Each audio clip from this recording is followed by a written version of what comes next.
Bienvenidos al primer curso del año de capacitación y formación de dirigentes de la UCD. En este caso, estamos con la primera clase que es de defensa y cuáles son los desafíos para el próximo gobierno en el tema de defensa, o sea, cuáles son las reformas, los cambios, las inversiones que tiene que hacer el gobierno que venga en 2023. Hoy tenemos a Raúl Cisternas y a Jorge Vives, ambos ex miembros del Ejército, retirados con cargo de coronel, y ambos forman parte del grupo Iniciativa D, que se ha abocado el último año en tratar el tema de que se va a tratar hoy principalmente, que sería realizar todas las directivas que cada 4 años tiene que proponer cada gobierno, que tiene la defensa argentina, y cuáles serían las propuestas nuevas que hay que hacer, todos los cambios que hay que hacer. Sin robarles más tiempo, lo dejo con Jorge y Raúl. Bueno, buenas tardes, agradecemos mucho la convocatoria. La idea de esto es hacer una pequeña introducción para aquellos que no hayan tenido ningún tipo de contacto con lo que es la defensa y las Fuerzas Armadas. Una explicación del sistema de defensa, qué es la defensa nacional, por qué le debe interesar a la política, por qué la defensa le debe interesar a la política, qué es el Ministerio de Defensa y su función, el Estado Mayor Conjunto y las 3 Fuerzas Armadas que le pertenecen, el Ejército, la Armada y la Fuerza. Posteriormente vamos a hacer un pequeño resumen sobre el sistema de planeamiento que se usa en la Argentina para prepararse para los posibles conflictos que requieran el empleo de las Fuerzas Armadas. A continuación, el señor Jorge Vives hablará de la situación actual del sistema de defensa, sus falencias legislativas, presupuestarias, las fallas de equipamiento y las falencias salariales, y otros detalles que hacen a que el sistema de defensa esté en la situación que está. Finalizaremos con unas pequeñas conclusiones. Bueno, Apreto. Sí. Más. El objetivo de la exposición es brindar el panorama actual de la defensa y señalar los desafíos para aquellos que los asuman, porque si no los asumen no hay desafío. Los que quieran hacer que esta nación tenga una defensa. El objetivo de la exposición es brindar un panorama actual de la defensa nacional y señalar sus desafíos, recurriendo a datos públicos de la red. Para ello se dividió la exposición en 2 partes. La primera, teniendo en cuenta que para algunos participantes se puede ser un primer contacto con el tema, se brindarán ciertos conocimientos básicos. Y después, en la segunda, se citarán algunas necesidades de la defensa nacional, cuya resolución requerirá implementar determinadas acciones de gobierno. La explicación del sistema de defensa pasará por qué es la defensa nacional, por qué debe interesar a la política, explicación del Ministerio de Defensa, el Estado Mayor Conjunto, Ejército, Armada, Fuerza Aérea y el sistema de planeamiento. Las necesidades y desafíos del sistema de defensa incluirán las necesidades legislativas, de equipamiento, relativas a los saberes, presupuestarias y otras necesidades. Y luego terminaremos con las conclusiones. ¿Qué es la defensa nacional? Según la ley vigente, la defensa nacional es la integración y la acción coordinada de todas las fuerzas de la nación para la solución de aquellos conflictos que requieran el empleo de las Fuerzas Armadas, en forma disuasiva o efectiva para enfrentar las agresiones de origen externo, y tiene por finalidad garantizar de modo permanente la soberanía e independencia de la nación argentina, su integridad territorial y capacidad de autodeterminación, proteger la vida y la vida de sus habitantes. ¿Por qué debe interesarle a la política? Nuestra nación postula la irrestricta supremacía de la Constitución Nacional y que ésta, en su preámbulo, establece como objetivo proveer a la defensa común ante cualquier amenaza que la afecte como tal. La defensa nacional es una función y responsabilidad indelegable del Estado, cuya conducción se ejerce desde la política. ¿Cómo hace esto? A través del Ministerio de Defensa, que tiene sus secretarías y subsecretarías, que se encargan de asuntos internacionales, planeamiento estratégico, ciberdefensa, investigación científica, planeamiento y coordinación, planeamiento operativo, gestión administrativa, y tiene su propia unidad de auditoría interna. ¿Cuáles son sus funciones? Al Ministerio de Defensa le compete asistir al presidente de Nación y al jefe de gabinete de ministros en orden a sus competencias, en todo lo inherente a la defensa nacional y las relaciones con las Fuerzas Armadas dentro del marco institucional vigente, y en particular entender en la determinación de los objetivos y políticas del área de su competencia, los requerimientos de la defensa nacional, del presupuesto, la coordinación de las actividades logísticas, la formulación de la política de movilización, el registro, clasificación y distribución del potencial humano destinado a la reserva, y las actividades concernientes a la inteligencia estratégica militar.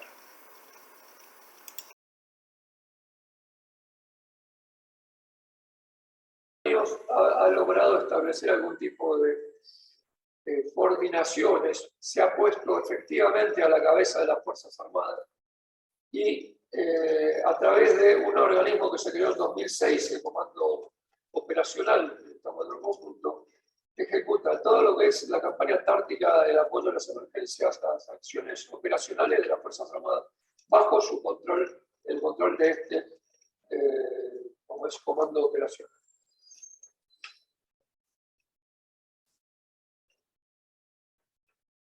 La campaña antártica, perdón, una pregunta.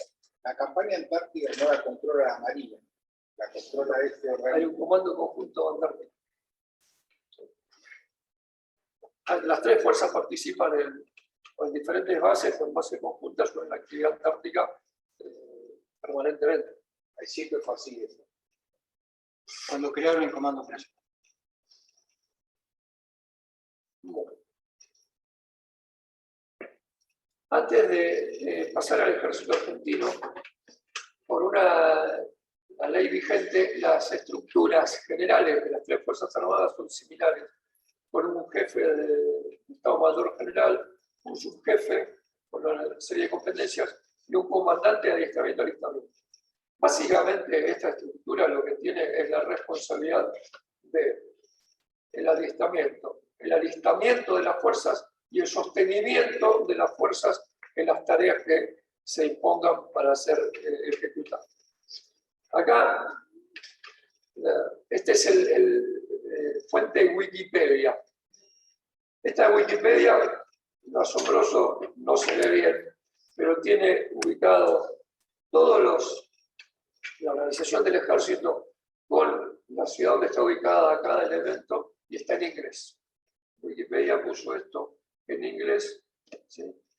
El ejército argentino está organizado básicamente en tres divisiones, una en el noreste, con Yucatán, una que ocupa centro y oeste con Córdoba, y la tercera en Bahía Blanca, que es la responsable de la Patagonia. Y hay una tercera organización de nivel divisional, que es la Fuerza de Despliegue Rápido, cuyo lema es primera respuesta operacional. Con esa frase aclaramos que es el primer elemento que debería entrar en combate o en acción, para no limitarnos al combate en acción, en caso de que las Fuerzas Armadas deban ser empleadas. El ejército argentino, para los más profanos en general, tiene 5 armas principales: infantería y caballería como elementos de combate cercano, artillería como elemento de apoyo de fuego, y ingenieros y comunicaciones, que son las armas de apoyo de combate. A su vez tiene otros servicios necesarios, intendencia, arsenales, transporte, veterinaria, que hacen al cumplimiento de la función y el sostenimiento logístico de todo esto. La Armada Argentina, esta también es parte de la plataforma oficial de la Armada, misma situación, y tiene un despliegue, obviamente, sobre el agua. Argentina tiene 2.800.000 kilómetros cuadrados de mar territorial para controlar. ¿Sí? Es una gran cantidad. Para ello se divide en un área naval fluvial, en un área naval atlántica y en un área naval austral. ¿Sí? El Estado y demás son parte de las conclusiones. La Fuerza Aérea, misma situación, jefe de Estado Mayor General, subjefe, comandante de alistamiento, y tiene 4 regiones aéreas: noreste, noroeste, centro y sur. Las bases, en general, Palomar, Villarreynos,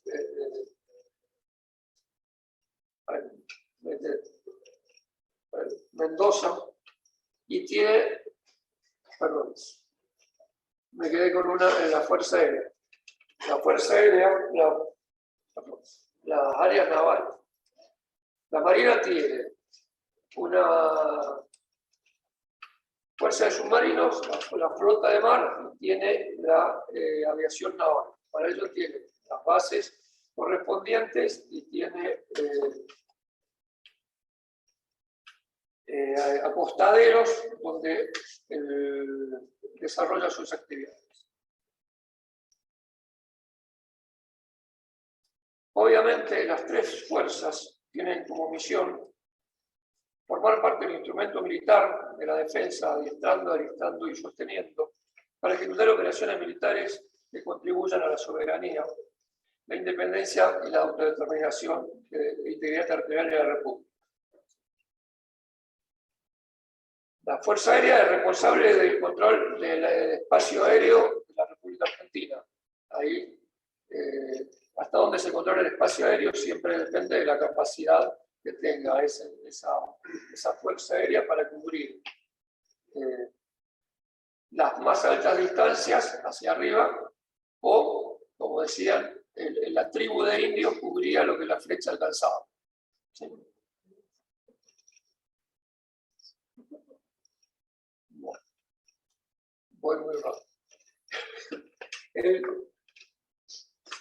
El ciclo de planeamiento de la defensa. Vamos a hablar de 2 cosas, del ciclo y del sistema. El ciclo de planeamiento de la defensa es cómo se desarrolla desde el Poder Ejecutivo Nacional hasta la ejecución de ese planeamiento, cómo se lleva adelante. En principio, se libera una directiva de política de defensa nacional que establece, articula escenarios, capacidades, recursos, riesgos y el diseño de la fuerza. ¿Sí? El ciclo se inicia, como dije, con la Directiva de Política de Defensa, y a partir de esa directiva que sale del Ministerio, el Estado Mayor Conjunto, haciendo intervenir a los elementos de planeamiento y las otras Fuerzas Armadas, establece lo que es el planeamiento estratégico militar. Ese planeamiento cae en una serie de documentos, ¿sí? Y lo más importante es que a la par de eso se hace el planeamiento de los recursos necesarios para poder afrontar esas actividades previas. Ahora, el sistema de planeamiento. El sistema de planeamiento que se está usando hace varios años es planeamiento por capacidades. El planeamiento por capacidades establece como definición de la amenaza una amenaza genérica, es decir, no le pone nombre y apellido. En función de esa amenaza genérica, establecemos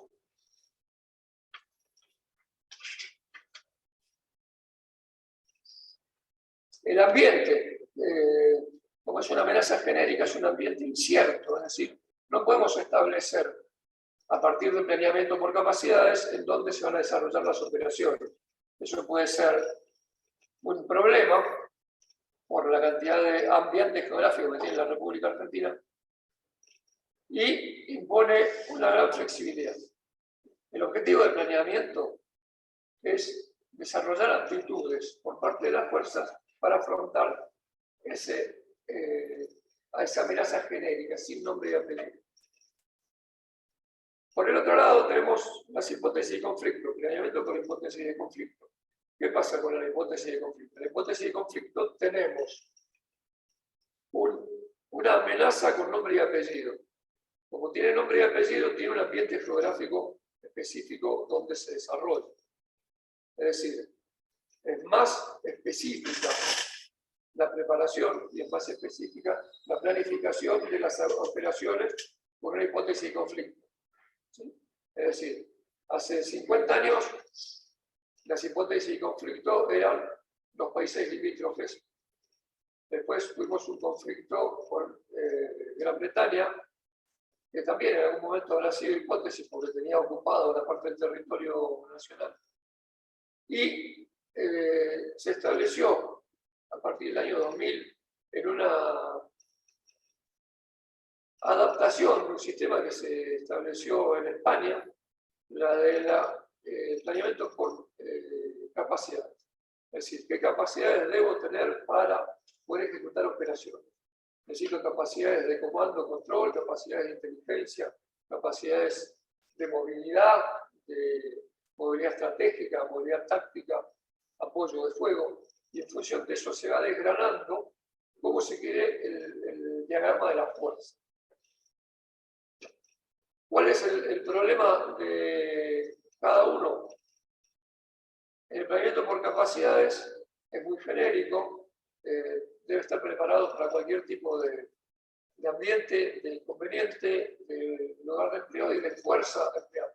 En la hipótesis de conflicto sabemos exactamente con quién existe la posibilidad de emplear el poder militar y puede llegar a generar una carrera armamentista, cosa que ha pasado. El país X compraba 5 aviones, yo compraba 7, el otro compraba 20 cañones, yo compraba 45, y se llegaba a una escalada que podía terminar en una violencia.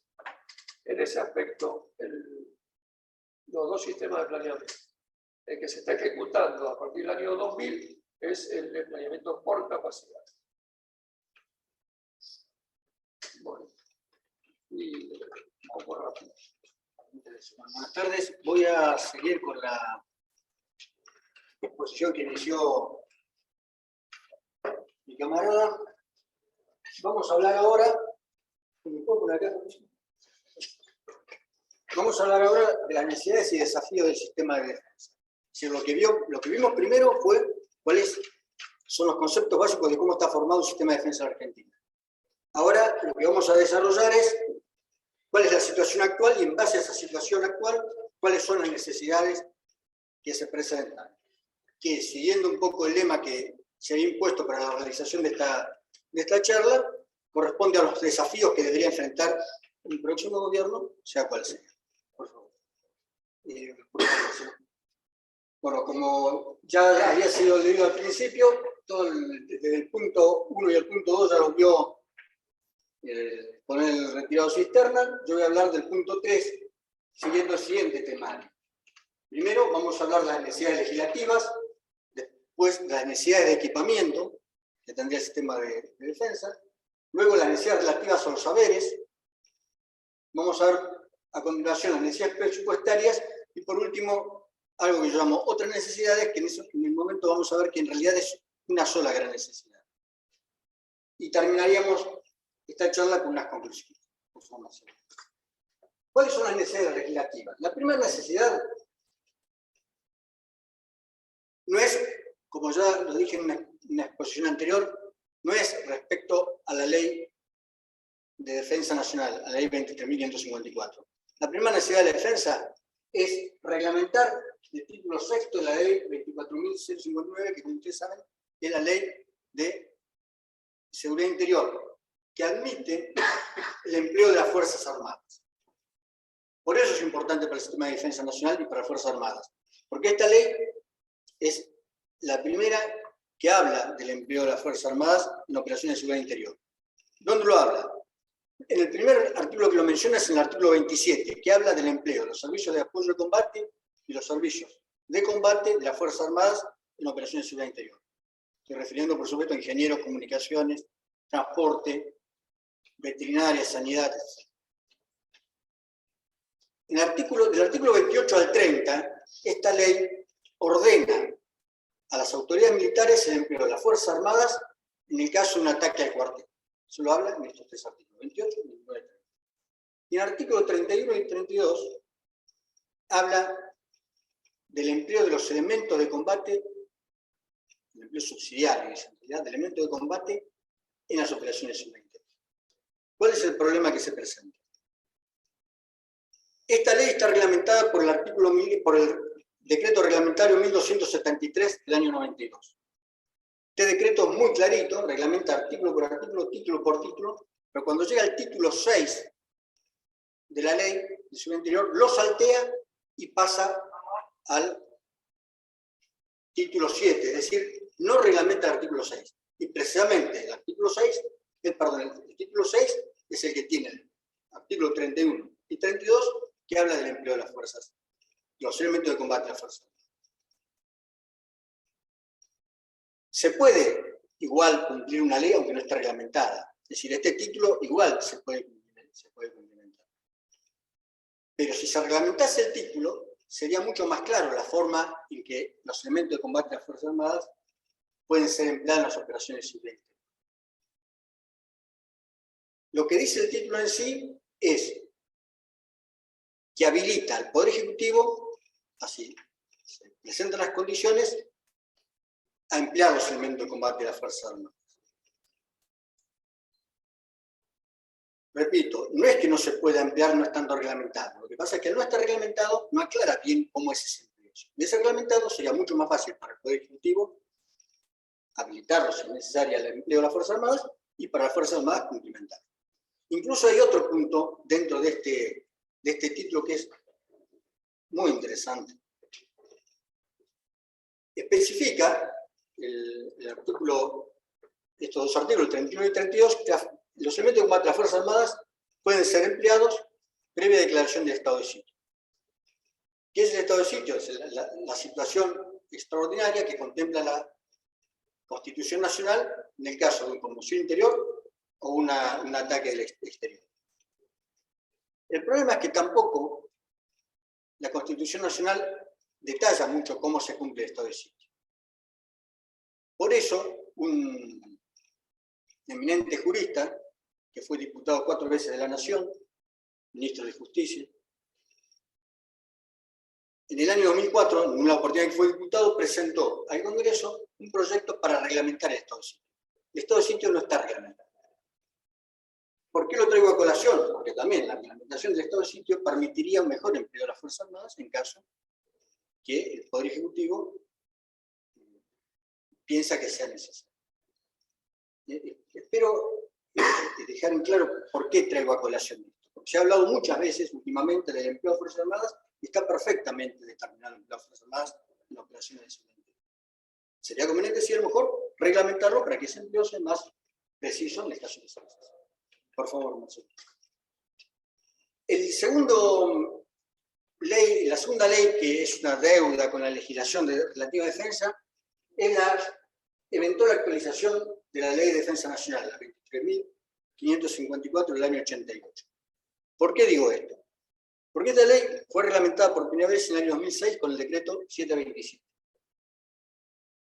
En el año 2018, el decreto 727 fue reemplazado en parte, no en todo, pero en la mayor parte, por el decreto 683 del año 2018. Y en el año 2020 vuelve a ser puesto en vigencia, es decir, se deroga el decreto 683 y vuelve a ser puesto en vigencia por el decreto 571/2020. Estas vaivenes evidentemente revelan que la ley tiene una posibilidad de ser ampliamente interpretada. Recuerdo, el decreto que reglamentó la Ley de Seguridad Interior desde el año 1992 no se tocó. Estos vaivenes reglamentarios evidencian entonces que la ley debería ser revisada para redactarla de una forma en que no admita muchas interpretaciones. Pero también sería conveniente, a lo mejor, ver la actualización. No digo cambiar la ley porque es una buena ley, pero sí a lo mejor la actualización, porque desde que se sancionó se agregaron muchos elementos, por ejemplo el cooperar que mencionó Raúl, y se avanzó mucho en la conjuntez que no estaban contemplados en esta ley original. Por eso a lo mejor sería conveniente un cuidadoso estudio para ver qué se debe actualizar y qué no. Sin embargo, antes de actualizarla, antes de reemplazarla, por favor, Marcelo, deberíamos terminar de cumplirla. Porque la ley 23.554, en los artículos 45 y 46, habla que hay que hacer varias leyes. Algunas de esas leyes que menciona la ley de defensa se han hecho. La ley de reestructuración de las Fuerzas Armadas es una de las leyes que mencionaba la ley de defensa. Y la ley de inteligencia es otra ley de adquisición que también ha mencionada por la ley de defensa. Pero la que no se hizo es la ley de movilización y organización territorial, que es la que determina el sistema de reservas. Entonces, sería conveniente que antes de derogar la 23.554 se redactase y se llevase al Congreso, al tratamiento legislativo, esta ley. Por favor, Marcelo. Y también la ley de la función para la defensa, que también está contemplada en esa ley del año 1988 y que todavía no fue redactada. La que sí, como ya les mencioné anteriormente, fue sancionada, redactada, sancionada, promulgada, es la ley de la reestructuración de las Fuerzas Armadas, la 24.498. Pero esta ley también ordena al finalizar tareas legislativas. Dice primero que hay que, legislativas y ejecutivas. Dice primero que hay que reglamentar la ley. Esta ley nunca fue reglamentada. Segundo, dice que hay que sancionar una ley de movilización. Repite lo que dice la 23.354. Tampoco, la 23.554, perdón. Tampoco fue sancionada, como ya vimos, la ley de movilización. Y lo tercero que dice que hay que adecuar la ley de personal militar, por favor, Marcelo, la ley 19.101, de acuerdo, es decir, adecuarla quiere decir actualizarla, ¿cierto? De acuerdo a las leyes vigentes. Una pregunta, ¿qué es una ley de movilización? Es la que abarcaría, en principio abarcaría el sistema de reserva, diría cómo se hacen las reservas. ¿Cómo se construyen Exactamente, cómo se hacen las reservas, cómo se forman. de la población las obligaciones con respecto a la defensa para constituir las reservas? Sería una Claro, especie de... habla de cómo se constituye una reserva, de dónde surge, qué instrucción se le da, cada cuánto se la llama para su actualización. Pero esa es una parte. Después habla de movilización. La movilización abarca las órdenes para traer la reserva de actividad, pero también abarca todas aquellas órdenes que se requieran para poner en funcionamiento el sistema de defensa que no están en tiempos de paz también. Por ejemplo, munición de vehículos, de camiones. Pero Marcelo, por supuesto, es una pregunta interesante. ¿Pero por qué? Porque en realidad hay que sentarse a escribirla. Hay que sentarse a escribirla, porque al no estar escrita, todavía no hay ningún tipo de precisiones respecto a cuál sería en la actualidad una movilización. Claro, y aparte para que se constituya en obligación de algo. Esta entonces realmente son las primeras necesidades, no son de plata, son de tipo legislativo. Yo entiendo que aquellos partidos que están haciendo previsiones para intervenir en las elecciones del año que viene ya tendrán sus equipos de trabajo preparando estas leyes para poder llegar al lugar y presentarlas. Por favor, Marcelo. Sí. La segunda son las necesidades de equipamiento. Muy bien. Estas necesidades de equipamiento en realidad no se pueden decir rápidamente, porque tienen que surgir del planeamiento de mediano plazo. Un poco lo que habló Raúl. Después vamos a ver un poco más del planeamiento de mediano y largo plazo. Pero lo que quiero dejar constancia es que no se puede decir a las apuradas se necesita esto o esto. Es un proceso de planeamiento que está especificado en el reglamento 1729, un planeamiento por capacidades, que es un proceso interesante a realizar porque va mostrando claramente las necesidades. Pero yo para completar para dar un pantallazo sobre las necesidades de equipamiento, voy a recurrir a un documento que realizó un integrante del UCD, un documento muy bien realizado, con mucha precisión, el del señor Mariano Ramela, en el que toma las capacidades, por favor, Marcelo, toma las capacidades que tenían las Fuerzas Armadas en la Guerra de Malvinas y las compara con la actualidad. Ahora, yo no voy a tomar las de la Guerra de Malvinas porque hubo una guerra por medio y evidentemente hubo pérdida de material. Pero más o menos de la situación que él plantea de la década de fines de la década de los 80 del siglo XX, surgen algunas capacidades importantes que no están presentes hoy, están disminuidas, y que además están sostenidas por los países vecinos. Lo que quiero decir con esto es que son capacidades que en general en la región están presentes y que en este momento nosotros las tenemos o disminuidas o hay que remontarlas completamente. La primera de esas capacidades es del avión, una aeronave de caza e intercepción de características supersónicas. Con el dejado fuera de servicio del sistema Mirage en el año 2015, esta capacidad se perdió y no se recuperó. La otra capacidad es la navegación y combate submarino. Con el hundimiento de San Juan, esta capacidad se perdió.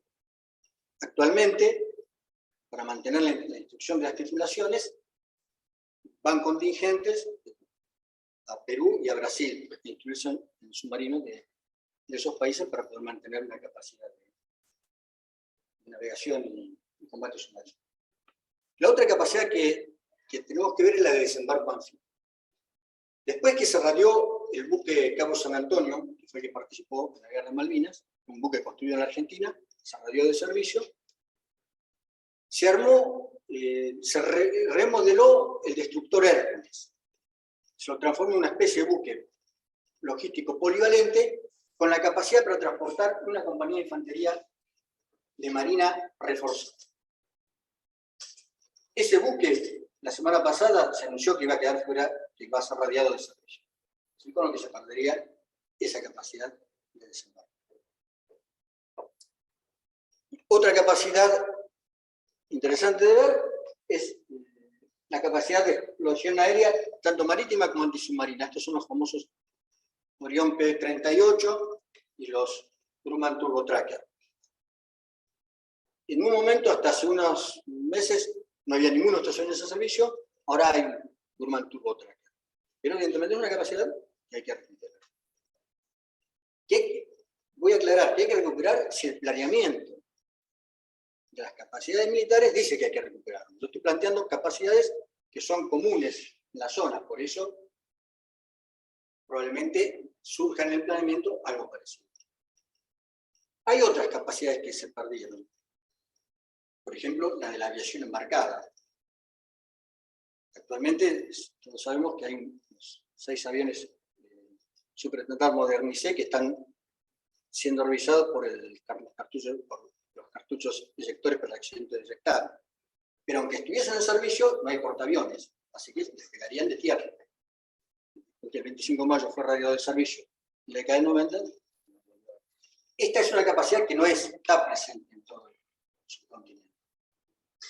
Pero, por eso no la puse en la placa, sino que la señalo.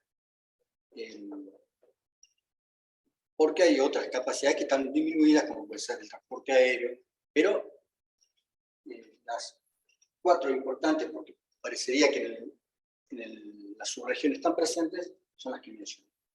Por último, respecto al material terrestre, hay que tener en cuenta que la mayor parte del material blindado está basado en la familia TAM, es un material que tiene más de 40 años, un tanque del año 78, 80. Hay una serie de tanques construidos TAM en el año 92,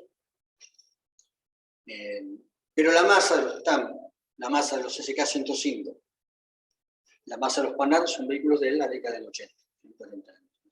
Lo mismo con el BCTP, para los vehículos mecanizados, con el BCTP y el M113, que es el servicio. Son vehículos que tienen su antigüedad. Por favor, Marcelo. Con respecto a las necesidades relativas a saberes, yo me voy a guiar por un documento que sacó la Unión de Personal Militar de Asociación Civil, ¿no? En la cual menciona 3 aspectos. Estos aspectos son continuamente mencionados en la prensa, como lo que vimos anteriormente, las necesidades de equipamiento. No son ningún secreto, son más o menos que también se mencionan. Pero son tres en particular. Uno es lo que se llama jerarquización de la carrera militar. Eso es lo que se busca con este criterio es que haya una diferencia entre los saberes de los distintos grados a efectos de que haya una especie de impulso a la persona de pasar de un grado a otro. No se mueve por el dinero, no es la idea esa, pero sí que haya una jerarquización. En estos momentos, la ratio entre el sueldo de un subteniente, primer oficial, el primer grado en la escala oficiales y el último grado en la escala oficiales, la ratio es de 4,61 a 4,67. Un sueldo, una unidad del sueldo del subteniente equivale a 4,60 unidades del sueldo del máximo grado de oficial.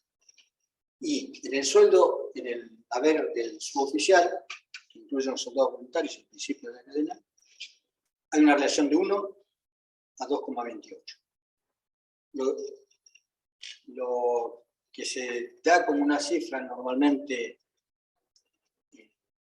se puede tomar como un valor es la ratio para el cuadro oficial es de 1 a 5,30 y para el cuadro de suboficiales de 1 a 2,90, más o menos. Esto igual sufre variantes, pero se tiende a acomodar. El segundo punto es también conocido por todos, la equiparación con las fuerzas de seguridad. Hubo momentos para las fuerzas de seguridad que nos acompañaron para las fuerzas armadas. La idea que se tienda a esta equiparación. Actualmente, la diferencia promedio en Gendarmería y el Ejército es las Fuerzas Armadas es aproximadamente un 43%. El promedio, hay sueldos que se más diferencia y otros en los que hay menos diferencia. El sueldo promedio es más o menos 43%. Y el último punto que se menciona cuando se habla de deberes es la necesidad de modificar la ley 19.101 en aquellos capítulos que habla de los saberes. Esto fue lo que señalé como una de las deudas que hay respecto a la parte legislativa, la elección legislativa. Inicialmente, incluso creo que todavía está puesto en la ley, las Fuerzas Armadas tenían un enganche con la justicia. El último grado de las Fuerzas Armadas tenía el mismo sueldo que el último grado de la Justicia Federal. Bueno, la idea de esta función de esto es que existe un enganche con algún elemento de la administración pública nacional que permita más o menos poder ir haciendo una escala gradual en los saberes. Pero todo eso, todo el equipamiento, los saberes, las horas de vuelo, navegación y en el terreno, tienen un punto fundamental, que es el presupuesto. Por eso las necesidades más que engloban todo esto son las necesidades presupuestarias.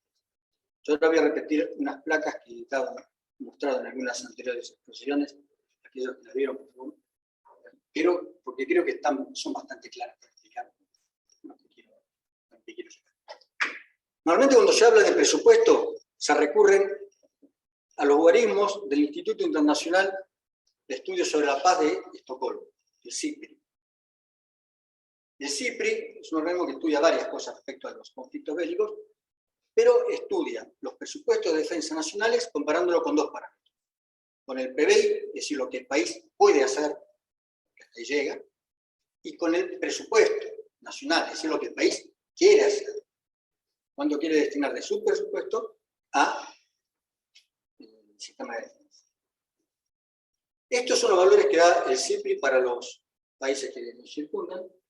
En Paraguay, 1,04 el PBI y 4,11 el presupuesto. En Brasil, 1,19 el PBI, 3,28 el presupuesto. En Chile, 1,96 del PBI, 5,9 el presupuesto. Bolivia, 1,57 del PBI 4,35 del presupuesto y Uruguay 2,32 del PBI y 6,36 del presupuesto. No sé. Nuestro presupuesto del año 2023 prevé estos guarismos. 0,69 del PBI y 1,88 del presupuesto nacional. Muy bien, ahora, estos valores son válidos para cálculos estimativos, para comparar y estimar, porque en realidad vamos a ver cuál es el valor que debería tener el presupuesto. Pero antes quiero hacer una aclaración. ¿Por qué es importante esta estimación, este cálculo estimativo? La NATO exige a sus integrantes como mínimo un 2% del presupuesto nacional. Porque dice, bueno, si ustedes quieren formar parte de esta fuerza conjunta, tienen que hacer un esfuerzo parecido. Hace poco en una exposición, alguien me preguntó con muy buen criterio, dijo, bueno, pues son PBI distintos, sí es cierto, pero en grande un poco sirve para acomodar las exigencias, tener el mismo peso. Ahora, en el decreto 1691 del año 2007, se dice que las capacidades de las Fuerzas Armadas Argentinas tienen que tender a poder equipararse a los vecinos a efectos de formar el pretendido sistema de seguridad subregional. Una forma de equipararlo sería buscando presupuestos similares. Les pido que recuerden lo que voy a decir ahora. El promedio de Latinoamérica que toma el CIPRI para los presupuestos de defensa es de 1,25 del PBI, el promedio de Latinoamérica que toma el CIPRI es 1,25 del PBI y 3,50 del presupuesto. De los promedios que sacó del... Bueno, yo hablé de cálculos estimativos, por favor, Marcelo. ¿Cuál es el cálculo real? El cálculo necesario es el que surge del decreto del ciclo de planeamiento de la defensa nacional, del decreto 1729, que es lo que mencioné un poco recién. Este decreto dice que hay que hacer el presupuesto, hay que hacerlo en base al sistema plan, programa, presupuesto, S3P. Y dice que hay que tener en cuenta tres planes. Uno de corto plazo, uno de mediano plazo y de largo plazo. Los tres tienen que incidir en el presupuesto anual. ¿Por qué? Porque el de corto plazo es la plata que se necesita para el funcionamiento normal. Porque el corto plazo es el plan de empleo inmediato. El corto plazo es el plan de empleo inmediato. ¿Sí? Hay un problema mañana, hay un plan que es el presupuesto es el que mantiene las Fuerzas Armadas y el sistema de defensa en general en vigencia. El de mediano plazo es el plan Camil, el plan de capacidades militares. Es el plan en el cual se busca recuperar, incorporar, modernizar las capacidades. Por eso es de mediano plazo. No es inmediato, es un empleo a más largo plazo. Y también, por supuesto, que incide fuertemente en el presupuesto. Y por último, el de largo plazo en realidad apunta a la investigación, nuevas tecnologías, al cual evidentemente se destinaría un menor volumen presupuestario, porque es a mayor plazo, más largo, pero que también tiene inflación. ¿Hago una pregunta? Sí. El esquema de establecer la comparación de los países locales de porcentajes no ofrece ningún tipo de garantía, sino identifica una hipótesis de cuánto está gastando el agresor potencial. No, pero esto es para otro tipo de estimación. Es una estimación como la que te dije de la NATO. ¿Sí? O sea, eso implicaría una alianza militar y todos ponemos una cuota. Lo que quiere decir es que, pero, perdón, no es exactamente. Lo que quiere decir es que la situación es esta. Estos países tienen tales... Claro. Si nosotros en un momento proponemos eso, bueno, una de las formas en que uno expresa su conciencia. Claro, pero si no vas a pagar, no tenés el club, no vas a pagar la cuota, establecer una comparación por porcentajes no cumple la necesidad de la defensa. O vos no, si vos estás gastando la mitad de tu futuro agresor, nunca lo vas a Pero alcanzar. no estamos hablando acá, acordate lo que dijo Sí, Raúl. Estamos planeando por capacidad. No se planea por capacidad. Entonces, si yo, por ejemplo, quiero tener la capacidad antisubmarina, perdón, la capacidad submarina, los países marítimos que nos circundan la tienen. Entonces, si me piden, bueno, usted también tenga su capacidad submarina, ok. Muy bien. ¿De dónde surgen los valores que mencioné anteriormente? El PBI estimado, esto estoy hablando es historia, porque el presupuesto fue aprobado la semana pasada, sí, es historia. Pero voy a aclarar por qué lo vuelvo a decir. Lo vuelvo a mencionar porque es una forma de entender cómo funciona para incidir o hablar sobre los próximos presupuestos. Por eso me gusta tomar como ejemplo el 2023, que es muy claro, para ver cómo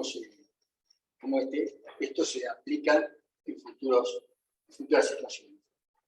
El PBI estimado para el 2023 es de 78 billones de pesos.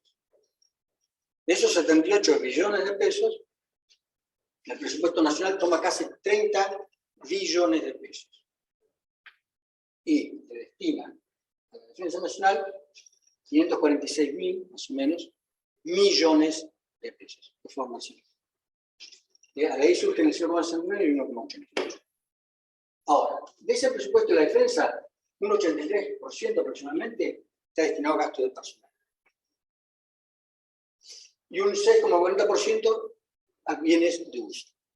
Los bienes de consumo son más o menos un 4,9%, y los servicios no personales un 4,5%. Y el resto son gastos figurativos y transferencias. Pero los bienes de uso, que es lo que nos importaría en este momento, está en el valor de 34.000 millones de pesos, que es el que se fijó. Ahora, de ese valor, 31.000 millones corresponden al FONDEF.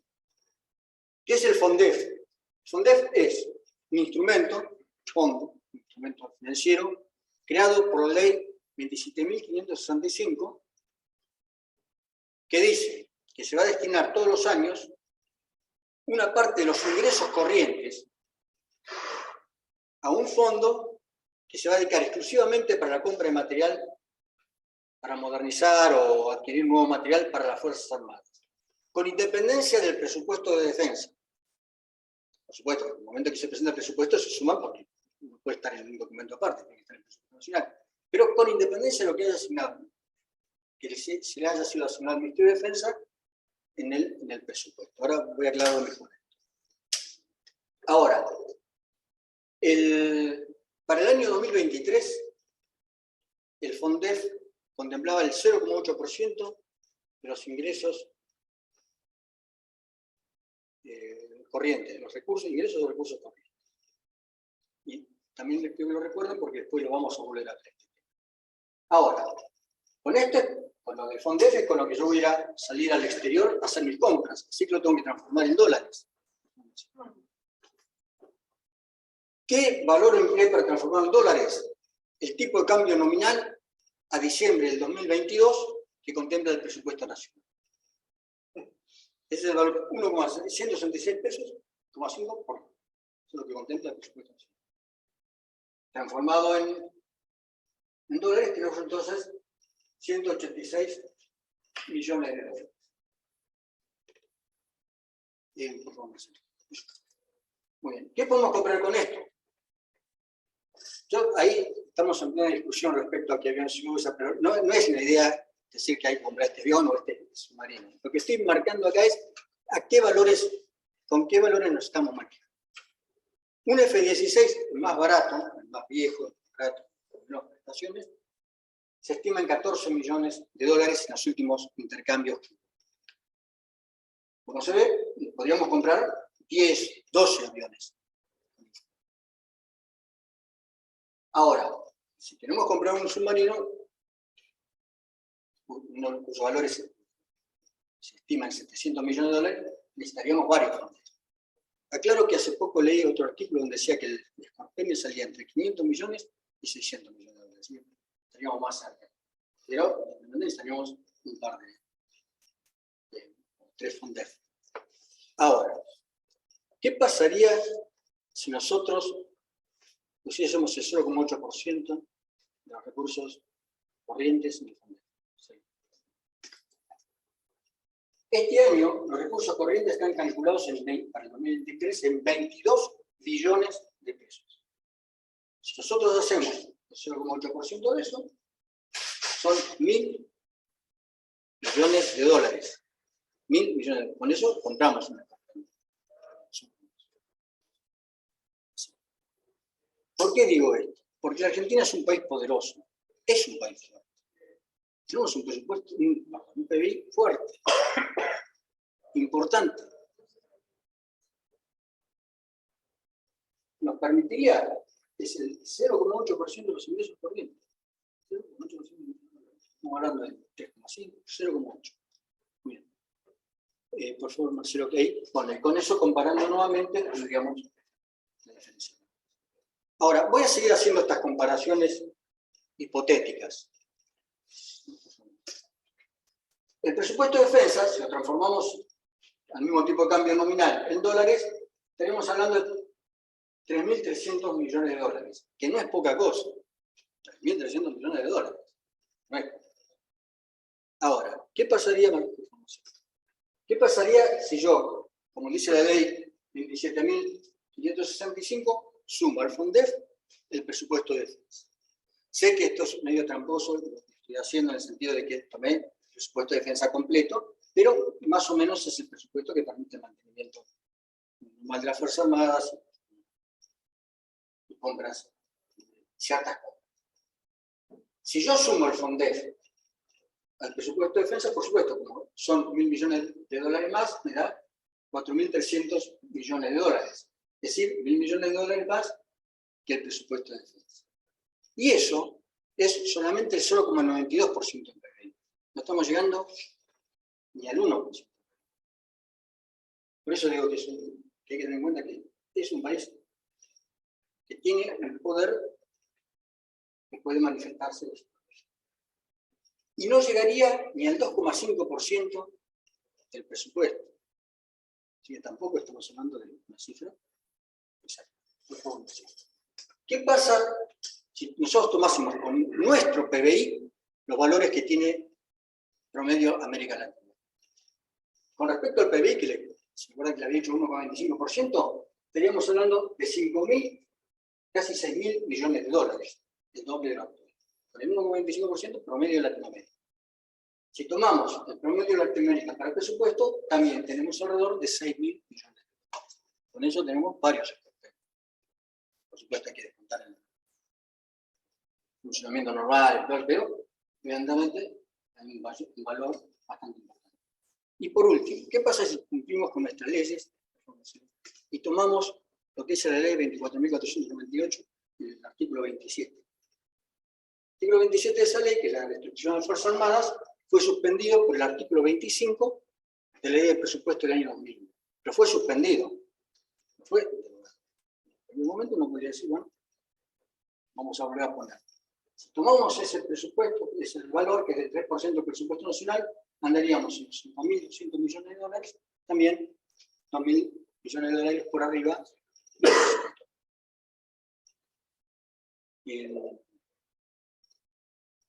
Así que esos serían los valores en el caso en que se presentase en algún momento la propuesta para acomodar estas cifras. Por favor. Bueno. Ahora, para terminar esta exposición, voy a hablar de lo que yo llamé otras necesidades, que en realidad, como les dije, es una sola. Pero necesito hacer una pequeña explicación teórica. El nivel técnico prepara el presupuesto de defensa. Por favor, puede apretar que quiero que se me haga. Y lo envía al poder político.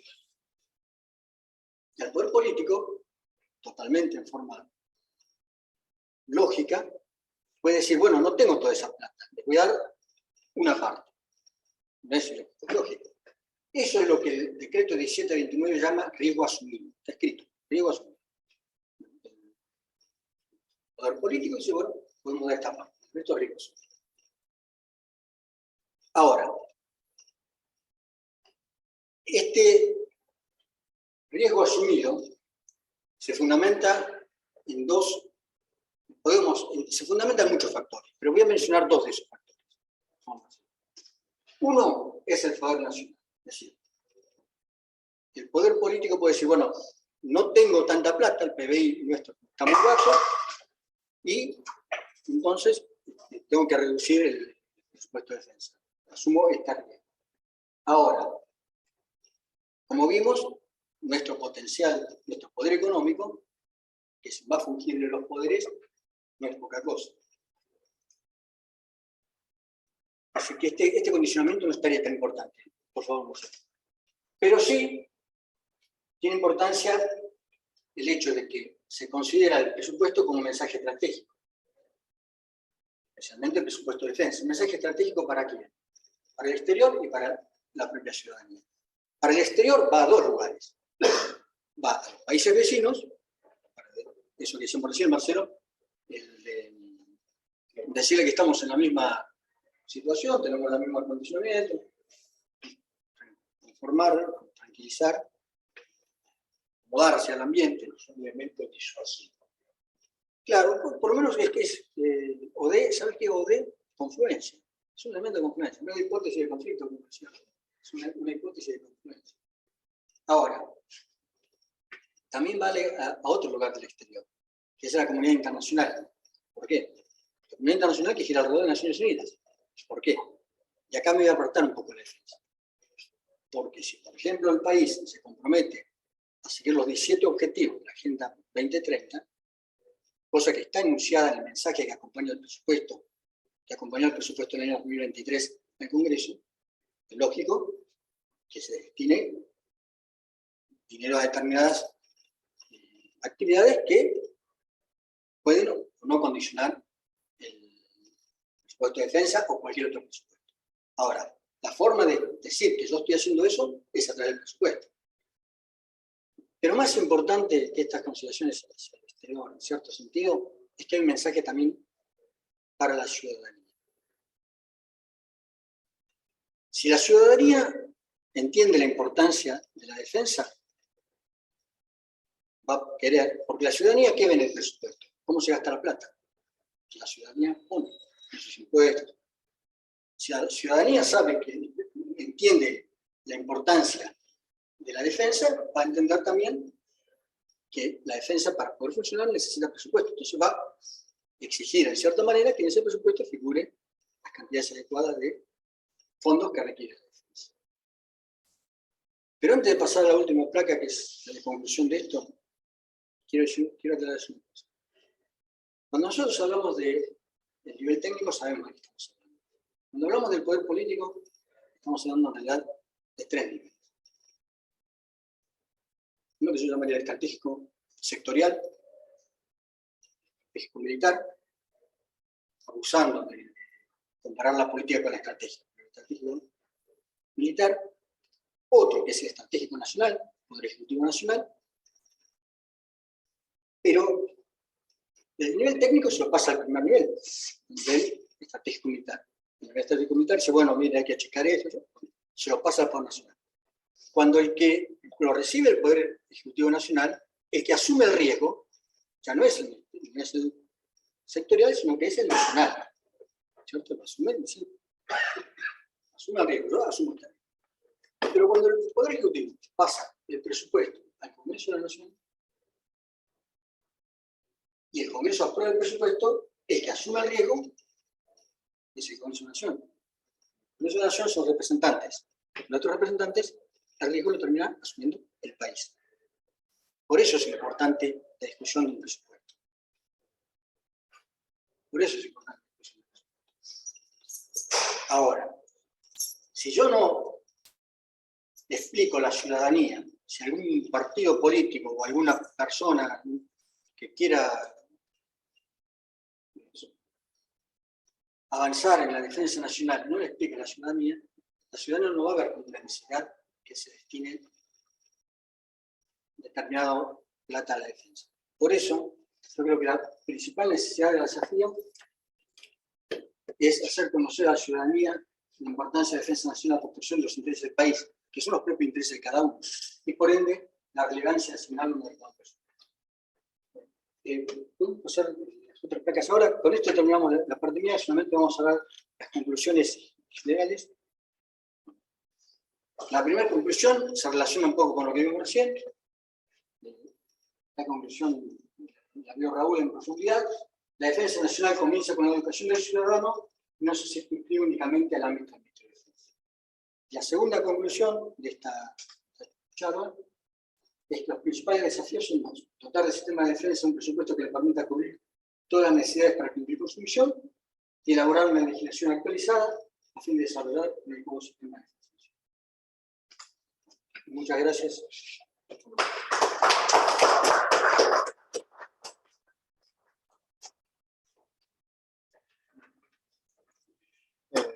¿Hay alguna pregunta? ¿Tiene alguna pregunta para hacer? Vamos a después.